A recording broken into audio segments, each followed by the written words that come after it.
Good afternoon. Good day of work out there. I thought both Gary and the team were able to do more today than they did yesterday. I think that bodes well for both those guys on Saturday. Questions? When will you? Do you have a timetable on when you want to know for sure? Obviously, they're both getting reps, right? But they're both getting reps, and with the quarterback position, they're both getting reps the way they always would in a game week. I don't know if you in these kind of situations, I just don't know if you ever know for sure until game day. But I'm very optimistic, I guess is what I would say right now, that both those guys will be able to play for us. You said you wanted to take a look at or you would evaluate the place kicking situation. Have you come to any conclusion or decision yet? Or I think right now, we're going to have to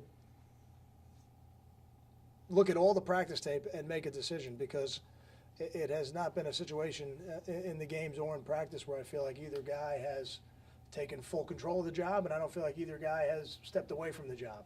So, right now Kyle's our starter, and that's the way we'll go into it for tomorrow, but we're going to review the practice tapes from today as well. Kyle, what kind of development have you seen from Dodd this week? I think Chase has gotten more reps, and that always makes you more comfortable when you're back there. It's hard to do anything athletically without the live speed practice time and the practice reps that get dedicated to doing it. And the quarterback position is a critical one, and there's a reason why the starting quarterback takes the vast majority of the reps, even more so probably than any other position. So he has gotten more reps this week. I think he looks more comfortable because of it, and I think that's only natural. The linebacker position, if you have to switch some guys around, is Steve steadfast Mike, or would you toy with moving him to Willer at any time?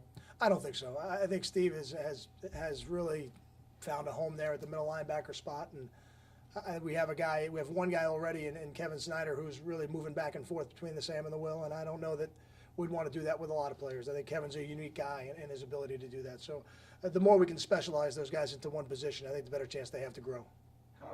With Kevin, he spoke before the season about maybe he didn't study as hard as he needed to last year with film and everything. Have you seen a change in that and how it? I think every player matures at a different rate, and I would not have said that about Kevin, observing him as his coach. I think he's being very self-critical when he says that, which is a good thing. Kevin's a competitor. Although I do think it is the natural course of action for a player as he matures and as he gets the opportunity to be a full-time starter to not want to give that position up, and that could be a little bit of what he's feeling. Have you played all the true freshmen this year that you think you'll play, or are you looking at other guys? I think it's early in the year.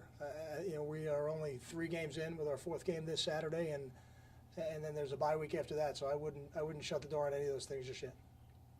I think you have Andre Silva is doubtful. So who would be the 2 swing offensive linemen if you want to make some changes?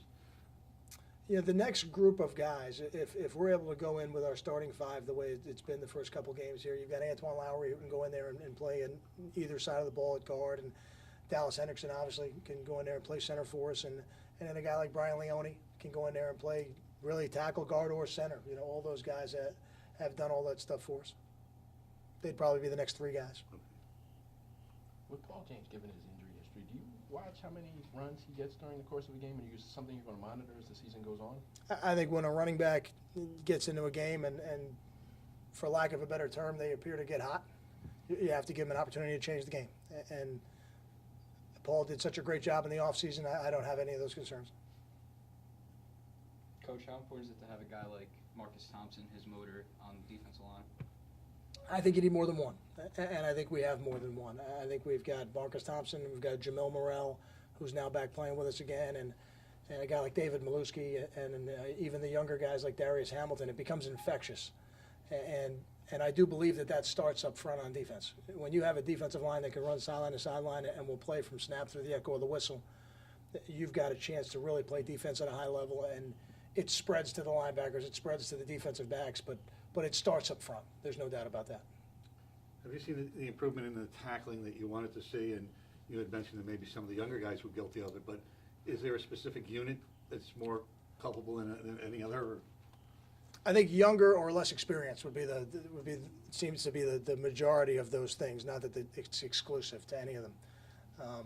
But I think that the positions for us that have been challenged are on the perimeter. It's that corner position and they have been challenged in the first couple games. Have I seen the improvement in practice? I have. But we need to see the improvement on game day. That's ultimately where they're going to be judged. Got time for two more? Thanks, guys. Thanks.